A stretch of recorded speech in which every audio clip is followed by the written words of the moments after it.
रत्न श्री 105 विजयमती माता जी की, जैन धर्म की जिनवानी माता की जय।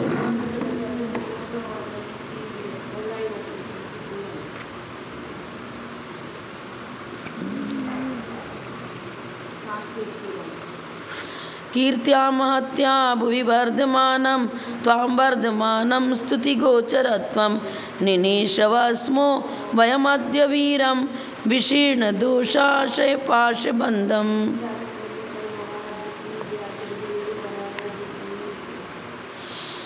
पेज नंबर 68, 51 श्लोक। एकांत धर्माभिनिवेश मूला रागादयो अहंकृतिजा जनानाम् एकांत हानाच्च सयत्तदेव स्वाभाविकत्वाच्च समं मनस्ते।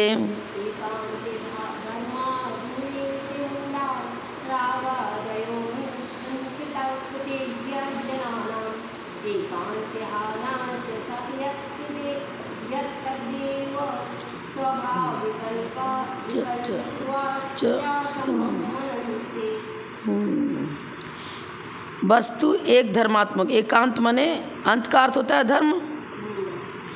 एक धर्मात्मक वस्तु है ऐसा अभिनिवेश, इस प्रकार की आस्था, इस प्रकार का विचार, इस प्रकार का जो सिद्धांत है वही मूल है राग आदि को जन्म देने में। अहंकृतिजा, और अहंकार उससे उत्पन्न होता है, अहंकार से उत्पन्न हुआ है। वास्तव में वस्तु अनेक धर्मात्मक है, पर अहंकार बस उसको एक धर्मात्मक ठहरा दिया है। तो ये अनेक धर्मात्मक, पर अपना एक विशेष मत चलाना है तो अहंकार बस ये मत पैदा हुआ, चाहे वो नित्यवादी हो अनित्यवादी हो, सर्वथा एक सर्वथा अनेक।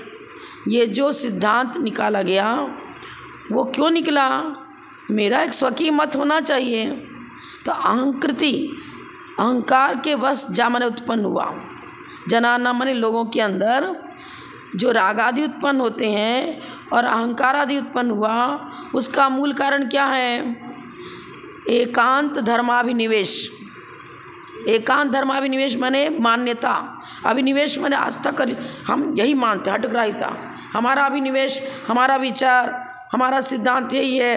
क्या है? वस्तु एक धर्मात्मक है, हम अनेक धर्मात्मक नहीं मानते, ऐसा कहते हैं लोग। पर आचार्य क्या बता रहे हैं? अब इस अहंकार मंकार को उत्पन्न करने के कारण से मिथ्या आस्था हो गई ना आपकी। जैसा वस्तु है वैसा मानते नहीं।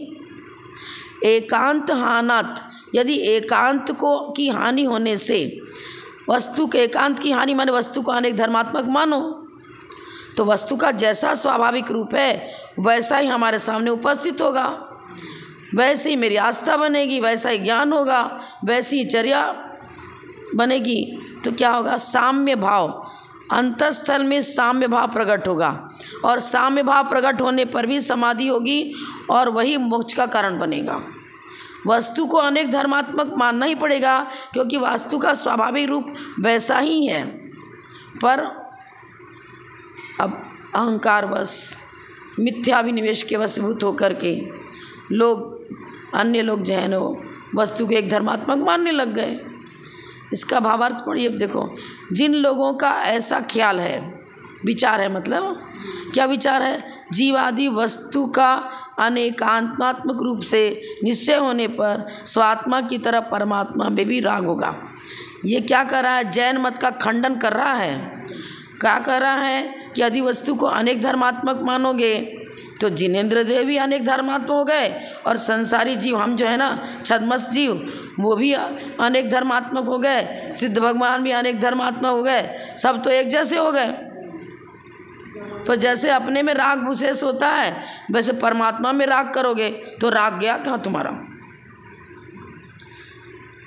स्वात्मा की तरह परमात्मा में भी राग हो जाएगा। इसलिए वस्तु को अनेक धर्मात्मक मत मानो। संसारी छद्मस जीव भी अनेक धर्मात्मक, और मोक्ष होने के बाद भी अनेक धर्मात्मक, अनंत अवस्था में भी अनेक धर्मात्मक। समानता हो गई ना। तो स्वात्मा में राग होगा जैसे, वैसे परमात्मा में राग होगा। अब जब राग होगा तो जहाँ जहाँ राग है उसका अविनाभावी द्वेष भी है, क्योंकि राग और द्वेष दोनों मोहिनी कर्म की पर्याय हैं। तो कथनचित राग और द्वेष में अभेद होने के कारण से जब स्व में राग है तो स्व में दोष भी होगा। तो परमात्मा को भी तुम अनेक धर्मात्मक मान रहे हो, तो वो भी हमारी तरह हो गए, उनमें भी राग भी होगा और द्वेष भी होगा, दोनों हो जाएगा। तो बता रहा है कि अरे राग द्वेष का कार्य फिर क्या हो जाएगा, दोनों में घटित होगा। तो ईर्ष्या, असूया, मद, माया आदि सारे दोष खड़े हो जाएंगे, और ये सारे दोष संसार की उत्पत्ति के कारण हैं। इसलिए वस्तु को अनेक धर्मात्मक मत मानो। कौन बोल रहा है? अन्य मतावलंबी। आचार्य उसका निराकरण करते हैं। क्या निराकरण कर रहे हैं? वस्तु स्वभाव से ही अनेक धर्मात्मक है, उसे अपनी स्वाभाविक स्थिति में स्थित न रहने के कारण, जब स्वाभाविक स्थिति में कोई वस्तु रहेगी तो उसकी शुद्ध पर्याय प्रकट होगी, हमारे विचारों में शुद्धता आएगी, श्रद्धा में शुद्धता होगी, ज्ञान भी शुद्ध होगा, चर्या भी शुद्ध होगी। भाई सफ़ेद को सफ़ेद कहो और ज़बरदस्ती काला कहना शुरू कर दो तो मतांतर पैदा हो जाएंगे। एक ही वस्तु है, एक ही व्यक्ति है, किसी की अपेक्षा पिता है, किसी की अपेक्षा भाई है, किसी का पुत्र है, सारे धर्मों को स्वीकार करना पड़ेगा, सारी उसकी जो पर्याय बन रही है उसको स्वीकार करना पड़ेगा। और तुम सारी पर्यायों को स्वीकार न करो और एक ही मान लो तो मुश्किल आ जाएगी। जिसको पत्नी करे वो माँ भी सिद्ध हो जाएगी, फिर तो बहन भी सिद्ध हो जाएगी, फिर दुराचार आदि सारे आडंबर पैदा हो जाएंगे। इसलिए व्यवस्थित किस अपेक्षा से वस्तु का क्या स्वरूप नियत होता है। द्रव्यार्थिक नय से नित्यता सिद्ध होती है, पर्यायार्थिक नय से अनित्यता सिद्ध होती है, उपचरित नय से मकान, दुकान, घर आदि सभी के प्रति मेरापना हम उपचार से कहते हैं। उपचरित असद्भुत व्यवहार नय से, अनुपचरित असद्भुत व्यवहार नय से शरीर आदि के प्रति भी यह मैं मनुष्य हूँ कह देते हैं, क्योंकि मनुष्य का शरीर मिला है, मनुष्य गति नाम कर्म का उदय है। सापेक्ष कथन करो सब सही हो जाएगा, कोई भी क्षमता नहीं आएगी। वस्तु का स्वाभाविक रूप जैसा है वैसा मानोगे तो मन में राग द्वेष उत्पन्न नहीं होगा, परस्पर विवाद भी पैदा नहीं होगा, सारे विवादों का निराकरण हो जाएगा। कैसे? वस्तु को अनेक धर्मात्मक मानो, फिर सापेक्ष न्यायपूर्वक सारी चर्चा करो तो कोई कठिनाई, विवाद होएगा ही नहीं। सर्वथा लगाओगे तो विवाद ही विवाद होगा, क्योंकि कोई नित्य मान करके बैठा है, कोई अनित्य मान करके बैठा है, तो विवाद खड़ा ही हो जाएगा। समत्व का निराकरण, समाधि को रोकता कौन है? एकांतवादी रोक रहे हैं समाधि को। आदि व्याधि उपाधि से रहित साम्य भाव का उत्पन्न होना ये समाधि है, और साम्य भाव तब होगा जब यथार्थता को पकड़ोगे, तब जैसा स्वरूप है वैसा ही मानो। समाधि हेतुक निर्वाण किसी के नहीं बनता। एकांतवादियों में समाधि हेतुक निर्वाण बनता ही नहीं है। आप तो निर्वाण का स्वरूप भी नहीं जानते। कोई बोल रहा है कि जैसे दीपक बुझ गया तो उसका अत्यंत अभाव हो गया प्रकाश का। अब दीप निर्माण मतलब जीव द्रव्य का ही अभाव बता रहा है बौद्ध मत वाला। दीपक बुझने के बाद पर्यायों में भिन्नता आई। पुद्गल द्रव्य का द्रव्य तो त्रैकालिक होता है, उसका कभी अभाव होता ही नहीं। पहले वो दीपक की बाती घी सब जो ला के रखा था, उस समय अग्नि संचार करने के पहले उसकी पर्याय अंधकार रूप थी, माने प्रकाश का अभाव था उसमें। और जब अग्नि संचार कर दिया तो वही दीपक, द्रव्य तो वही का वही है ना, उसकी पर्याय प्रकाश रूप हो गई निमित्त पा करके। निमित्त पा करके ये ज़मीन, पहले तो लाइट बंद थी तो ये ज़मीन नहीं दिख रही थी हमें नेत्र से, मतलब स्पष्ट नज़र नहीं आ रहा था, इसका कलर यहाँ पर क्या रखा है नहीं नज़र आ रहा था। और निमित्त पा करके यहीं के परमाणु जो अंधकार रूप पर्याय में थे वो प्रकाश रूप पर्याय में आ गए। ये मानना पड़ेगा, वस्तु स्वरूप ऐसा ही है, जैसा है वैसा मानो।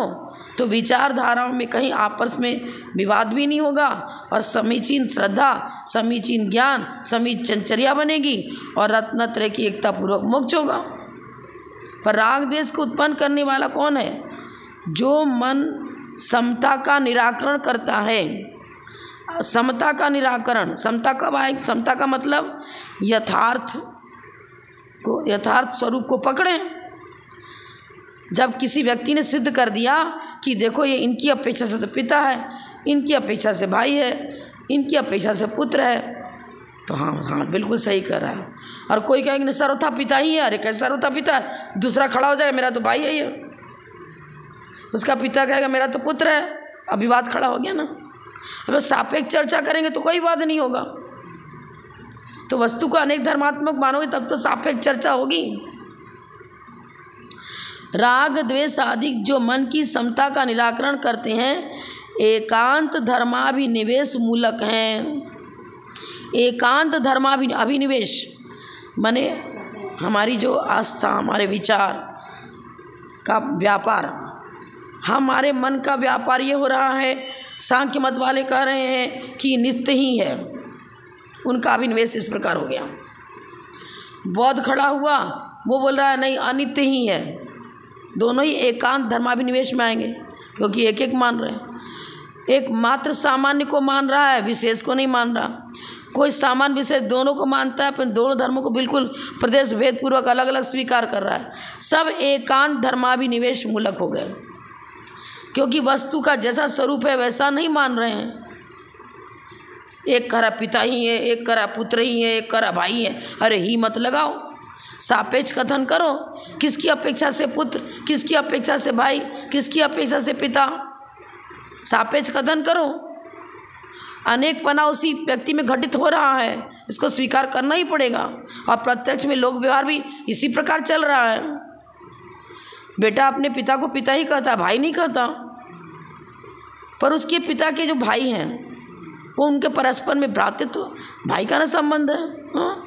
प्रत्यक्ष में भी यही घटित हो रहा है। जो लोक व्यवहार में भी सही दिख रहा है, परमार्थ से भी सही दिख रहा है, सिद्धांत से भी सही दिख रहा है, उसको स्वीकार करो ना। एकांत धर्माभिनिवेश मूलक, इस शब्द का क्या अर्थ हुआ? मिथ्यात्व। उल्टा सीधा मान रहे हो, यही तो मिथ्यात्व हो गया। जैसा स्वरूप है वैसा नहीं मानना मिथ्यात्व हो जाएगा ना। मिथ्यात्व के 5 भेदों में एकांत मिथ्यात्व भी तो है ना। एकांत, विपरीत, विनय, संशय, अज्ञान, सब तो विपरीत ही हो जाएंगे, मतलब मिथ्यात्व में गर्भित हैं। जैसा वस्तु का स्वरूप है वैसा मानेंगे तो 5 प्रकार का मिथ्यात्व का निराकरण हो जाएगा। मिथ्या श्रद्धान मूलक ही राग द्वेष है। क्यों? मिथ्या श्रद्धान होगा तो दर्शन मोहनी और उसके साथ साथ चारित्र मोहनी। मोह क्या करता है? मदिरा का काम करता है। शराब पी लिया तो पत्नी को कभी माँ कह देता है, कभी माँ को पत्नी कहता है, उल्टा सीधा कह सकता है क्योंकि उसकी बुद्धि उस समय विकृत हो चुकी है शराब के निमित्त से। मोहनी कर्म भी मादक है, जीव की बुद्धि को विपरीत आदि कर देता है। उल्टा सीधा विचारधाराएं चलने लगती हैं। किसके कारण से? मोह के कारण से। अब जब मोहनी कर्म का अभाव होगा, उदयाभाव, दर्शन मोहनी के उदयाभाव पूर्वक संवेशन की उत्पत्ति हुई। फिर चारित्र मोहनी भी जैसे जैसे अप्रत्याख्यान हटा, देश संयम प्राप्त की ओर बढ़ा, प्रत्याख्यान भी हट गया, उदय का अभाव हुआ, सकल संयम हो गया। जो विकृति है वो हटेगी। कैसे हटेगी? तत्व ज्ञान पूर्वक हटेगी। तत्व ज्ञान पूर्वक ही मोहनी कर्म को जीता जा सकता है। और जैसे तत्व ज्ञान प्रकट होगा वैसे वैसे साम्य भाव भी प्रकट होता चला जाएगा। साम्य भाव प्रकट होगा, पर्याय बुद्धि हटी। पर्याय बुद्धि के हटते ही वो स्याद्वाद अनेकांत सप्तभंगी न्यायपूर्वक अपने स्वरूप में वो निष्ठ होता है। अपने जिस स्वरूप में निष्ठ हुआ तो छपक श्रेणी चढ़ के केवल ज्ञान प्राप्त कर लेता है। भेद विज्ञान, स्वपर की पहचान, स्व की पहचान भी अनेकांत दृष्टि से, स्याद्वाद सप्तभंगी न्याय से, और पर की पहचान भी सप्तभंगी न्याय से। तब एकांत अभिनिवेश मिट जाएगा। एकांत धर्माभिनिवेश ही मूल है, संसार को जन्म देने वाला है, जन्म मरण कराने वाला है, राग द्वेष को उत्पन्न करने वाला है, और ये एकांत धर्माभिनिवेश प्रकट क्यों हुआ? अहंकार ममकार बस। मारीची ने क्या किया? अहंकार ममकार किया, उसी से तो 365 पाखंड शिष्य प्रशिष्यों के द्वारा उसके द्वारा प्रकट हो गए। और जब अहंकार मिट गया तो जिनेन्द्र भगवान की वाणी पर श्रद्धा हुई, मुंडराज में संबोधन किया और तीर्थंकर बन गया, भगवान महावीर बन गया। तो मोक्ष की प्राप्ति तो एकांत अभिनिवेश पूर्वक हो ही नहीं सकती है। एकांत अभिनिवेश का अभाव होगा तब क्या होगा? सम्यक दर्शन प्रकट होगा। आगे लिखा ना, एकांताभिनिवेश का अभाव रूप सम्यक दर्शन आत्मा का स्वाभाविक रूप है। स्वाभाविक रूप के प्रति आस्था प्रकट हुई और जैसी आस्था होती है उसी प्रकार ज्ञान भी सम्यक हो जाता है। सम्यक दर्शन के होते ही भी ज्ञान भी तो सम्यक हो जाएगा। आपके यहाँ, हे वीर भगवान, आपके यहाँ आपके युक्तिन शासन में सम्यक दृष्टि के मन का समत्व ठीक घटित होता है, बैलेंस सब सही हो जाता है। श्रद्धा भी समीचीन हो जाती है, ज्ञान भी समीचीन हो जाता है और चर्या भी समीचीन हो जाती है, क्योंकि स्वाभाविकता नजर आ गई ना। जैसा स्वाभाविक रूप है वैसा नजर आने लगा, अब भ्रमित नहीं होगा। एकांत विपरीत विनय संशय अज्ञान सब प्रकार का मिथ्यात्व मिट जाएगा। सम्यक दृष्टि हो गया, सम्यक दृष्टि के होते ही उसकी सारे विचार युक्ति संगत हो जाएंगे, आचरण भी धीरे धीरे समीचीनता को प्राप्त होने लग जाएगा और श्रद्धा तो समीचीन ही है। तो राग द्वेष की उत्पत्ति मंद मंथम माने मिटने लग जाए, मिटना प्रारंभ हो जाएगा। राग द्वेष का उदया भाव धीरे धीरे होते होते होते होते क्या हो जाएगा? छायिक सम्यक दृष्टि और छायिक चारित्रवान भी हो जाएगा। श्रेणी आरोहण करा, छायिक छपक श्रेणी चढ़ेगा, क्षीणमोह हो गया 12वें स्थान में पहुँच के, उसके बाद ही तो केवली बनेगा। सम्यक दर्शन ज्ञान चारित्र रूप जो परिणाम दर्शन मुनि के नाश, देखो दर्शन मुनि का जब तक नाश नहीं होगा तब तक ज्ञान दर्शन चारित्र कुछ भी सम्यक नहीं हो पाएगा। चारित्र मोह की उदय हानि माने उदया भाव और रागादि के अभाव से होते हैं। रागादि का अभाव कब होगा? जब तत्वज्ञान जागृत हुआ उसका। अब तत्वज्ञान जागृत हुआ तो वैराग्य हुआ, पंचेंद्रिय विषय भोगों से उदासीनता हुई और जैसे पंचेंद्रिय विषय भोगों से उदासीनता होगी, जो इंद्रियों की दौड़ बहिर्मुख थी वो धीरे धीरे कम होती चली जाएगी। इंद्रियों की दौड़ जो बहिर्मुख थी वो अब बाहर की दौड़ मिटती चली जाएगी और अंतर्मुख प्रवृत्ति चालू हो जाएगी और अंतर्मुख प्रवृत्ति के द्वारा वो चारित्र मोहनी की भी हानि कर देगा और क्या क्षीण मोह होता हुआ आगे केवल ज्ञान की प्राप्ति कर लेगा। दर्शन मोहनी का मतलब मिथ्यात्व, मिथ्यात्व के नाश से सम्यक दर्शन हुआ और चारित्र मोहनी के अभाव से चारित्र हुआ, संयम प्रकट हुआ। पर इसको पारिणामिक भाव नहीं कहेंगे। पारिणामिक भाव क्या है?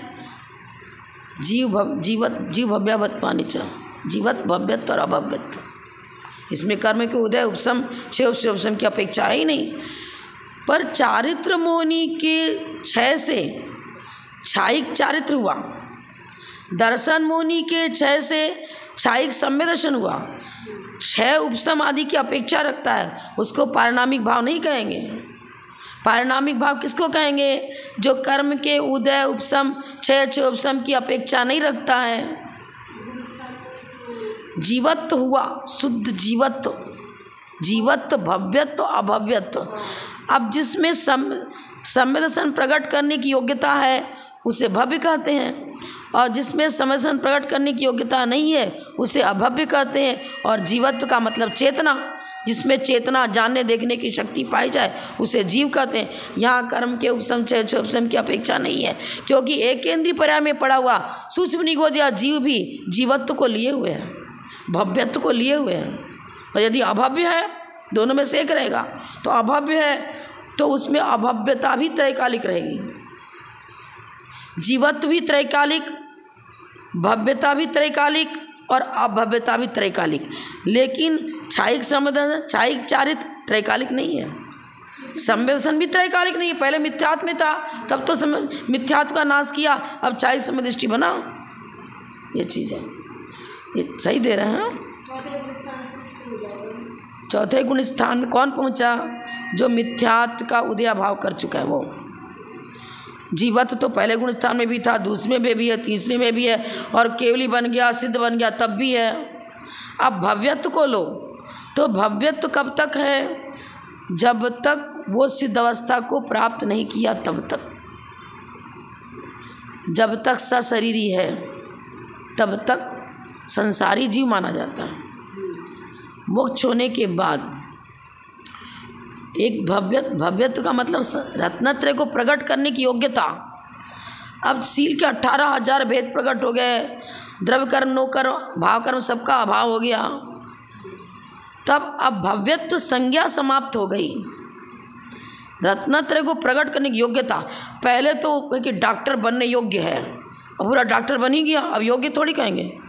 उसने पूरी क्लास अटेंड करी, सर्टिफिकेट भी आ गया, योग्यता भी है, प्रैक्टिस अच्छी चल रही है, अब तो डॉक्टर बन गया, अब उसको ये थोड़ी कहेंगे कि डॉक्टर बनने योग्य।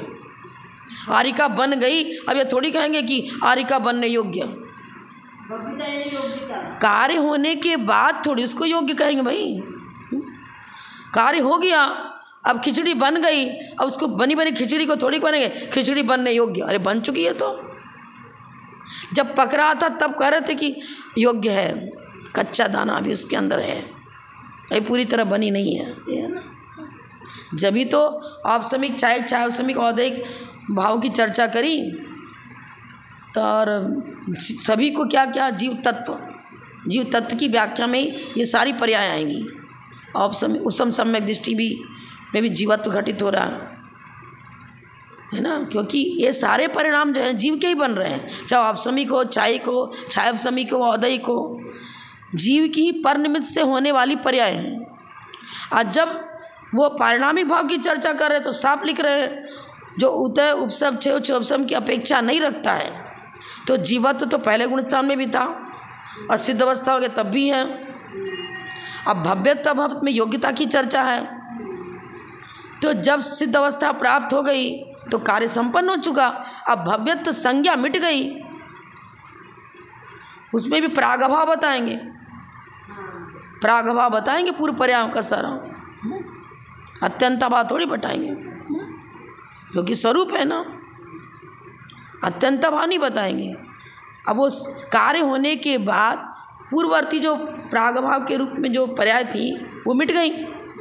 होने के बाद सूत था, वस्त्र बन गया, अब बने हुए वस्त्र को सूत थोड़ी कहेंगे, वस्त्र नहीं कहेंगे, संज्ञा मिट गई, सीधा सीधी बात है। मूल में तो जीवत्व ही पारिणामिक भाव है। अब संसारी और मुक्त दो जीवों की अपेक्षा चर्चा करेंगे तो होगा कि जब वो वैभाविक परिणमन कर रहा था उस समय तो उसके अंदर ये बता रहे अभी वैभाविक परिणमन कर रहा है, लेकिन इसमें सिद्ध अवस्था प्राप्त करने की योग्यता है, सिद्ध पर्याय रूप प्राप्ति की योग्यता है। उसकी विवक्षा चल रही, जिसकी विवक्षा चल रही है वैसा ही तो आंसर आएगा ना। विवक्षा संसारी जीव की चल रही है और उसको बता रहे हैं कि मोक्ष जाने योग्य है, इसमें योग्यता है, और जिसमें रत्नत्रय को प्रकट करने की योग्यता ही नहीं है, उस योग्यता की विवक्षा देते हुए उसको विवक्षित किया, उसका अभाव है।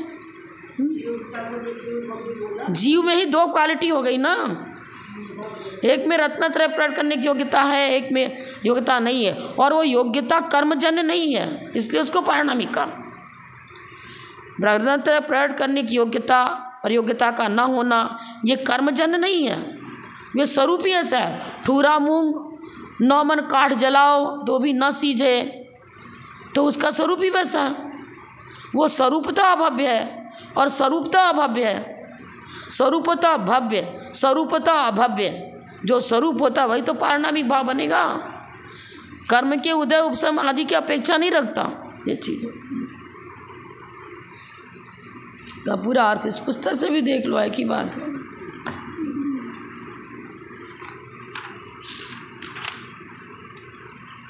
एक नंबर कहाँ है? एकांत पृष्ठ नंबर है 203, यही पढ़े थे ना। एकांत धर्माभिनिवेश मूला, ये भी लिख रहे हैं। पहले जनानाम का अर्थ किया लोगों में क्या जाएगा? जैन मत को छोड़कर अन्य लोगों में जो राग आदि उत्पन्न होते हैं। अब लोगों कहने से क्या हो गया? जिन दर्शन को छोड़कर जितने हैं, चाहे वो सांख्य हो, न्यायिक हो, वैशेषिक हो, बौद्ध हो, जितने हैं सब वो अन्य मतावलंबी ये जनानाम में शब्द के अंदर गर्भित हो जाएंगे। लोगों में माने जिन मत से भिन्न अन्य लोगों में जो राग आदि उत्पन्न होते हैं वो एकांत रूप धर्म के मिथ्या श्रद्धान के मूल कारण से होते हैं। अरे शराब पी लिया है, कई पत्नी को पत्नी कहता है, कई पत्नी को माँ भी कह देता है, चिंतन सही नहीं है, कुछ भी बड़बड़ाता रहता है, बोलता रहता है। इसी तरह तो वो मिथ्यात्व भी तो असमीचीन बुद्धि कर देता है, शराब की तरह, मदिरा की तरह, हालाल विष की तरह बुद्धि को में असमीचीनता आई मिथ्यात्व के कारण से। इसे मूल कारण लिख रहे हैं। ये हट गया तो संसार चुलक प्रमाणम, सम्यक दृष्टि का संसार अति अल्प हो जाता है। वो अंतः कोड़ा कोड़ी सागर प्रमाण सारे कर्मों की स्थिति कर लेता है और निकट भव में मुक्त चला जाता है, विशुद्धि को बढ़ाता हुआ। अब क्यों हुआ भाई? मिथ्यात्व पणमन भी उसका क्यों हुआ? मिथ्यात्व का जन्म होता है तो ये तो है एकांत मूलक मिथ्यात्व बैठाया, पर मिथ्यात्व में कब तक बना रहता है? जब तक अहंकार उसके अंदर चलता रहा। अनंतानबंधी अहंकार और ममकार, अहंकार ये उपलक्षण है, फिर अहंकार ही नहीं लेंगे। क्रोध, मान, माया, लोभ, राग, द्वेष जो भी अनंतानबंधी मिथ्यात्व सहित हैं वो उपलक्षण से इसमें गर्भित हो जाएंगे। अहंकार का मतलब सिर्फ अहम भाव ही नहीं लेंगे। अनंतानबंधी जन्य क्रोध, मान, माया, लोभ और मिथ्यात्व, अनंतानबंधी जन राग, द्वेष सब विपरीत दिशा की ओर ले जाते हैं क्योंकि मिथ्यात्व सहित हैं। अहंकार से उत्पन्न, अब परंपरा से लो, उपलक्षण से ले लो, उपलक्षण से अहंकार ही नहीं, क्रोध, मान, माया, लोभ, राग, द्वेष जो अनंत संसार के कारण हैं वो सब इसी में गर्भित हो जाएंगे। मेन तो अहंकार मनुष्य भाव में क्या होता है? उत्पन्न होती सबसे पहले अहंकार उत्पन्न होता है। देव पर्याय में जन्म लेते ही सबसे पहले लोभ प्रकट होगा। नरक में जन्म लेते ही सबसे पहले क्रोध प्रकट होगा। तिरंच गति में उत्पन्न होते ही सबसे पहले मायाचारी उत्पन्न होगी। तो अहंकार की बहुलता प्रथम उत्पत्ति जन्म लेते ही अहंकार की होगी। छोटा सा बच्चा भी देख लो ना, थोड़ा सा डरा के उसको आँख गुस्से से उसके देख लिया, मचल जाएगा। वहाँ उसके अहंकार की क्षति हुई ना, इंसल्ट हो गया, उसका इंसल्ट हो गया, उसकी प्रतिष्ठा घट गई। माँ बाप का यदि उसके सामने कह देंगे देखो बहुत खेल करता है, पढ़ाई लिखाई नहीं करता, उसका मुँह चेहरा, अरे मेरी निंदा क्यों कर रहे हो, मचल जाता है। बाद में अपनी मम्मी पापा को कहता है तुमने माता के सामने मेरी बुराई क्यों करी। तो अहंकार को ठेस लगता है तो सारी कसाएं जन्म लेती हैं मनुष्य पर्याय में। तो अहंकार से उत्पन्न हुआ हमारी चीज का जीव, अहंकार में मनुष्य पर्याय में ही तो था, मुनि बन चुका, लेकिन फिर भी होगा अरे मैं इसी भाव में तीर्थंकर बन जाऊंगा। अगला दुगला भाव कौन ने देखा, अपना मत चला दिया। एकांत हानात, और जब एकांत की हानि हो जाती है, यहाँ एकांत से मात्र एकांत मिथ्या तो नहीं लेंगे। एकांत, विपरीत, विनय, संशय, अज्ञान, जिन मत से बहिर्भूत सब एकांतवादी हैं क्योंकि वस्तु को एक धर्मात्मक मानते हैं। एकांत की हानि माने मिथ्यात्व की हानि कहो, एकांत की हानि कहो, कुछ भी कहो, हानि होते ही जैसे हानि हुई अब क्या होगा? वस्तु का स्वरूप जैसा है वैसा ही निर्णय लेना शुरू हो जाएगा। ज्ञान की अल्पज्ञता के कारण से पराकाष्ठा तक नहीं पहुंचा, लेकिन जैसे जैसे अध्ययन करता है, न्याय ग्रंथों का अध्ययन करता है, प्रतिमान्वय, कर्णानुचरण, जैसे उसकी बुद्धि समीचीनता की ओर ही वृद्धिंगत हो रही है। असमीचीन आस्था तो हट गई, संवेदन होते ही आस्था सही हो गई, आस्था सही हो गई, चिंतन सही, फिर चर्या भी सही होने लग जाएगी धीरे धीरे ये चीज़ें। स्वाभाविकत्वात्, क्योंकि वह आत्मा का स्वाभाविक रूप है। आत्मा का स्वाभाविक रूप क्या है? ये अस्थि नास्ति से देखो, अस्थि से तो ऐसा है कि वस्तु अनेक धर्मात्मक है, अब अनेक धर्मात्मक वस्तु है, इसी प्रकार आपको श्रद्धा रखनी पड़ेगी। यदि विपरीत हो गया तो मिथ्यात्व आ जाएगा, तो मिथ्यात्व की हानि होगी तब तो समझन प्रकट होगा, मिथ्या ज्ञान हटेगा तब तो सम्यक ज्ञान होगा। मिथ्याचर्या, मिथ्यात्वपूर्वक होने वाला चारित्र तब तो बहुत कर रहे हैं, भूखे प्यासे भी रहते हैं। अभी क्या चौथ आया ना, कड़वा चौथ जने, क्या दिन भर तो सूर्योदय होने पर तो कुछ भी पानी भी नहीं पिएंगे, भोजन भी नहीं करेंगे, और सूर्यास्त होने के बाद खाने लग जाएंगे और कहते हैं व्रत है। और सूर्योदय होने के पहले 4 बजे उठ के खा लेंगे, अभी दिन नहीं निकला खा लो, ये कोई व्रत है क्या? ये चर्या, भूखे तो रहे दिन में लेकिन मिथ्या तप हुआ ना, मिथ्या चारित्र है। जितने लोग हैं, वैष्णव धर्म हो, मुस्लिम धर्म जो भी हो, जिन धर्म से बहिर्भूत उनकी चर्या चल रही, तपस्या चल रही है, वो तपस्या संबंध निद्रा का कारण नहीं बनेगी, क्योंकि वस्तु का जैसा स्वरूप रहना चाहिए, यथार्थ चारित्र का लक्षण जैसा है वैसा यथार्थता उनमें है नहीं, इसलिए संसार वृद्धि का कारण बनेगा, राग देश को वृद्धिंगत करेगा। इंद्रियों को नहीं जीत पा रहे हैं, इंद्रिय जय कसाय जय हो ही नहीं रहा है। जब राग द्वेष को नहीं जीता गया तो साम्य भाव कहाँ से प्रकट होगा, और साम्य भाव नहीं है तो मुक्ति कहाँ से मिलेगी? साम्य भाव आत्मा का स्वरूप है, और उसके बिना मन में समत्व तो नहीं आता। जब मन में समत्व तो नहीं है तो फिर मोक्ष भी नहीं मिलेगा। राग देश के अभाव पूर्वक क्षायिक चारित्र प्रकट होता है। 10वें गुण स्थान तक लोभ है, वहाँ तक सांप्रायिक आश्रम है, उसके बाद ईर्यापथ आश्रम। सूखी दीवार पर मिट्टी फेंकी, टच किया, टकराया, तुरंत हट गया, टिकता कहाँ, गिर जाता है। तो राग द्वेष ही तो स्थिति अनुभाग बंद करा रहा था, वो हट गया, प्रकृति प्रदेश बंद, तो एक समय भरती क्या, वो कुछ भी नहीं कि मनाई के बराबर है।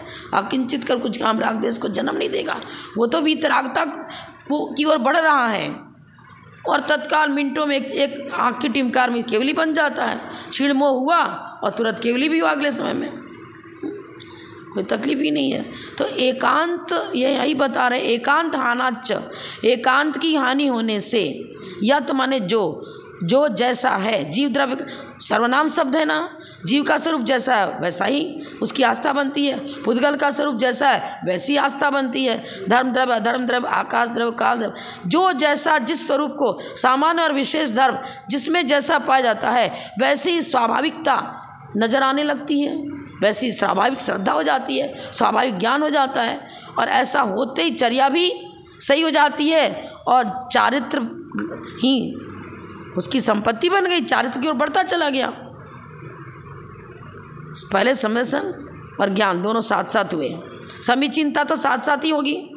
गौतम जो विधर्मी था, 500 शिष्यों का कितने का गुरु था, और जैसे संवत्सरण में पहुंचा, श्रद्धा भी समीचीन ही, उसी समय ज्ञान भी समीचीन हुआ, और वैराग्य होने लग गया, क्योंकि ज्ञान वैराग्य को जन्म देगा, और वैराग्य इतना उत्कृष्ट प्रकट हुआ कि सीधे 4 ज्ञान का धारी हो गया, मुनि बना, 4 ज्ञान का धारी हो गया, और उसी पर्याय में केवली भी बनेगा, अगला जन्म धारण नहीं करना पड़ा।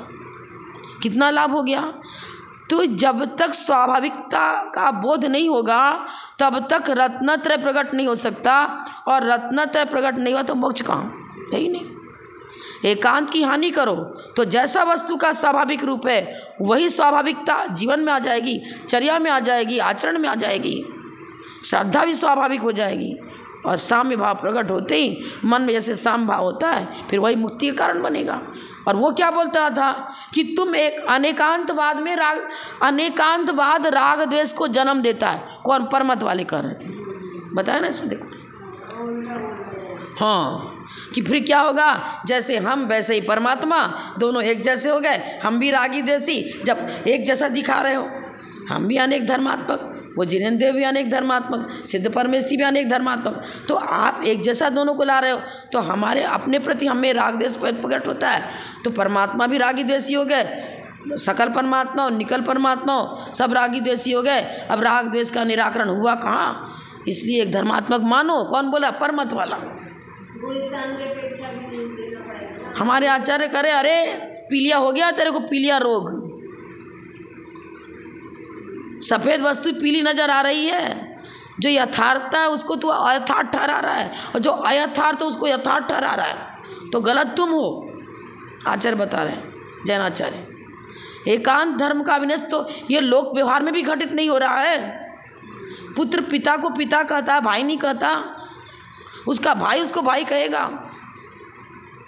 सारे रिश्तेदारी नाती, कोई किसका मामा है, कोई किसका चाचा है। सारा लोक व्यवहार में भी अनेकता, एक ही व्यक्ति में अनेकता पर्यायों की अपेक्षा घटित हो रही है ना। सापेक्ष कथन करेंगे, जिसकी अपेक्षा से जो धर्म घटित होगा वही तो लेंगे। फिर तो वही हो गया, कभी वो शराब पी लिया, पत्नी को माँ कहने लगा, माँ को पत्नी कहने लगा। वो कितनी विकृति, भारी विकृति आ गई। इसी प्रकार की विकृति एकांत अभिनिवेश से होती है। परमात्मा नहीं रहेगा, विकृति को हटाओ। हम तो ये बता रहे हैं कि परमात्मा में वैभाविक परिणमन नहीं है। बीज में वृक्ष तो छिपा था, लेकिन प्रयास करने पर किसान ने प्रयास किया, वो बीज वृक्ष रूप परिणमन किया। स्वरूप तो उसके अंदर योग्यता तो थी बीज में वृक्ष रूप परिणमन करने की। हम भी यही बता रहे हैं, संसारी जीव में जो भव्य है उसमें सिद्ध अवस्था प्राप्त करने की योग्यता है। हम ये कब कह रहे हैं कि संसारी जीव भी और सिद्ध दोनों की पर्याय बिल्कुल सर्वथा एक जैसी हो गई। सर्वथा कहाँ लगा रहे हैं? क्लास में बच्चा पढ़ेगा तो उसी क्लास में रहेगा, सभी हाँ? पढ़ने वाला रहेगा। देख लो आगे क्या करना है। तो 52 नंबर, 10 मिनट टाइम ही रह गया। श्लोक का उच्चारण थोड़ा बहुत हो पाएगा। प्रमुच्यते च प्रतिपक्ष दूषी जिनत्वदीयै पटुसिंहनादै एकस्य नानात्मतयाज्ञवृत्ते स्तौ बन्धमोक्षौ समतादबाह्यौ।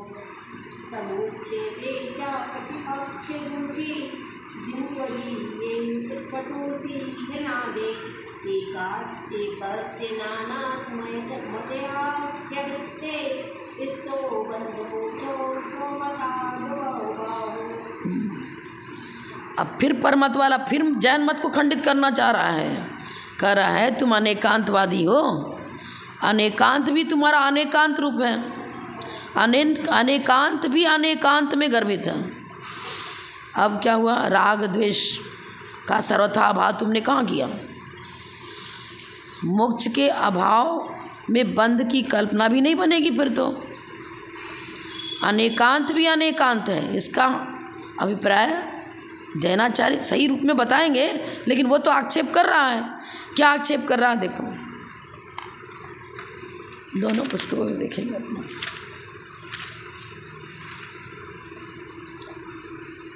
52 नंबर है ना, 211 पृष्ठ में। इसके अन्वयार्थ इस पुस्तक से देखेंगे। जिन के बाद संबोधन का चिन्ह दिया ना, हे जिन त्वदीय। त्वदीय माने आपका। त्वदीय शब्द यहाँ जिनेंद्र भगवान के लिए है। आपके पटु सिंहनाद। सिंहनाद माने दिव्य ध्वनि जो खिरी भगवान की। अभी अकलंक देव की वाणी, शादवाद के प्रणेता, ये मतलब किसको भी ले लो, समंतभद्राचार्य भी माने जाते हैं। यही सब सिंहनाद है। शादवाद वाणी ही सिंहनाद है। विवेक पूर्वक सिंहनादों के द्वारा प्रतिपक्ष को दूषित करने वाला प्रमुच्यते मुक्त हो जाता है। एकस्य एक की नानात्मतया, नानात्म रूप से ज्ञावृत्ति होने से दोनों बंध और मोक्ष आप अपने मत से बाह्य नहीं है। पर दूसरा मत वाला क्या कहता है? इस श्लोक की रचना क्यों करनी पड़ी? वो कह रहा है कि अनेकांत भी तो अनेकांत रूप हो गया। अनेकांत भी अनेकांत हो गया माने सर्वथा अनेकांत घटित नहीं होता। तो हमारा मत भी तो समीचीन हो गया, वो बोल रहा है। पर अनेकांत भी अनेकांत इसलिए है कि हम उसको सापेक्ष मान रहे हैं। जभी तो स्याद अस्ति भी अनेकांत को कह रहा है। हम स्वचतुष्टय से अस्थि रूप हैं, पर चतुष्टय से नास्ति हैं। पर चतुष्टय से नास्तिपना कथनचित शब्द में गौण रूप में मौजूद है, इसलिए अनेकांतो पे अनेकांत। अनेकांतो पे अनेकांत का अर्थ ये हुआ। हम सर्वथा नहीं लगा रहे ना, हम तो नित्यवादी भी हैं, अनित्यवादी भी हैं, सामान्य धर्म भी स्वीकार करते हैं, विशेष धर्म भी स्वीकार करते हैं। आप सबके द्वारा जो कहा गया उसको हम सापेक्ष रूप में स्वीकार कर रहे हैं ना, इसलिए अनेकांतोप्यनेकांत गौण मुख्यता पूर्वक स्वीकार करते हैं, सर्वथा स्वीकार नहीं करते। गौण मुख्यता पूर्वक स्वीकार करो। जब द्रव्यार्थिक ने चर्चा चल रही है तब हम कहते द्रव्य तो त्रैकालिक होता है, द्रव्य का नाश नहीं होता है। जब पर्यार्थिक ने चर्चा करते हैं तब हम कहेंगे हमारी बुद्धिमान मनुष्य आयु वर्तमान में है, पूर्व में यही बुद्धिमान आयु नहीं थी और आगे भी यही बुद्धिमान आयु नहीं रहेगी, मरण के बाद चेंज होगी, पर्याय बिगड़ती है। तो भी लगा रहे हैं ना हम तो, लेकिन जीव वही है। पूर्व पर्याय में अलग शरीर था, वर्तमान में अलग शरीर हुआ, अगला जन्म लेगा वहाँ अलग शरीर है, शरीर चेंज हुआ, पर्याय चेंज हुई, लेकिन जीव वही बता रहे। एकत्व प्रतिविज्ञान कैसे बनेगा? जीव वही है। अनेक पदार्थों में सादृश्य दिखाया जाता है, वहाँ तिर्यक सामान्य की अपेक्षा से हम कहते हैं कि ये सब एक जैसे हैं। हम भी जीव हैं, आप भी जीव हो, सभी संसारी जीव को जीव ही कह रहे हैं, मुक्त होने के बाद भी जीव ही कह रहे हैं, क्योंकि उसमें चेतना पाई जाती है। गुण का गुणी के साथ कभी अभाव नहीं होता। संसार अवस्था में तब भी चेतना शक्ति है, मोक्ष हो गया तब भी चेतना शक्ति है। पर पर्यायों के ऊपर चर्चा करते हैं तो उनको तो हम सिद्ध भगवान कह रहे हैं, किसी को अनंत भगवान कह रहे हैं, और हम किसी को एकेंद्रीय कह रहे हैं, किसी को पंचेंद्रीय कह रहे हैं। पर्यायों की अपेक्षा भिन्नता है, लेकिन सर्वथा भिन्नता या सर्वथा अभिन्नता तो नहीं दे रहे ना, ये चीज़ है। प्रतिपक्ष में भी सापेक्ष लगा रहे हैं, सर्वथा प्रतिपक्षी नहीं है। बौद्ध मत वाला भी सर्वथा प्रतिपक्षी नहीं है, सांख्य मत वाला भी सर्वथा प्रतिपक्षी नहीं है, न्यायिक वैशेषिक भी सर्वथा प्रतिपक्षी नहीं है। सापेक्ष कहो तो सब सही है भाई। हम कहाँ कहते हैं वस्तु को नित्य मानते हैं, पर सापेक्ष पूर्वक उसमें नित्यता स्वीकार कर रहे हैं, सर्वथा नित्यता स्वीकार नहीं कर रहे हैं।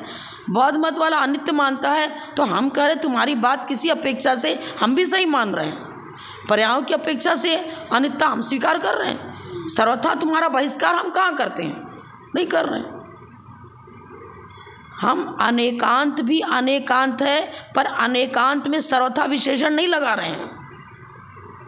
सापेक्ष दृष्टि से अनेकांतोप्यनेकांत जीव है, उसके अंदर ज्ञान दर्शन सुख वीर सब है ना, चाहे छायोपशमिक हो चाहे छायिक हो, जो भी है ना। अब एक गुण दूसरे गुण में, एक गुण की अर्थ क्रिया दूसरे गुण में नहीं पाई जाती,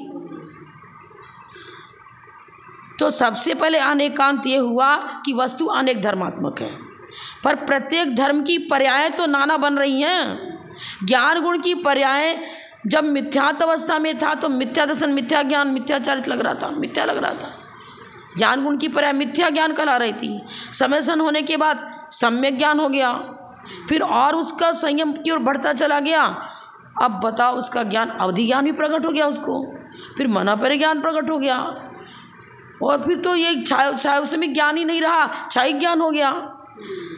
तो ज्ञान गुण पहले तो पहला भेद क्या बना कि वस्तु अनेक धर्मात्मक है।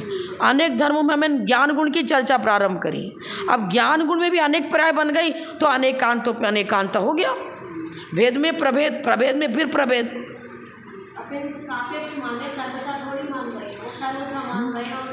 भेद में प्रभेद, प्रभेद में फिर भेद, प्रभेद में फिर भेद करते चले जा रहे हैं ना।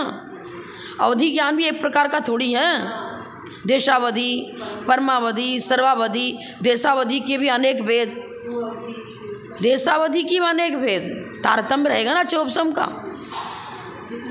हाँ, एक जघन्य, एक मध्यम, एक उत्कृष्ट चौपसम, तो चर्चा है। यही तो श्रीनाथ कुशलता पूर्वक श्रीनाथ शादवाद करता है। शादवाद सप्तभंगी न्याय में कुशलता ही कुशलता है, और सिंहनाद मतलब शेर गरजता है तो गीदड़ भाग जाते हैं। क्या बताया? शादवाद वन केसरी बता रहे हैं समंत भद्राचार्य को।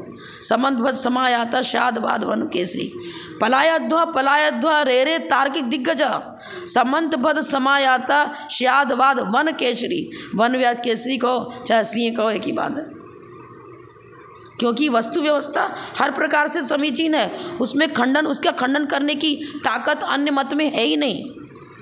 6:30 हो गया, फिर डिटेल कल करेंगे। वो सर्वदा कर रहे हैं अपन सापेक्ष, बस यही बात। यही तो अपन को अपने सर्वदा सापेक्ष को सर्वदा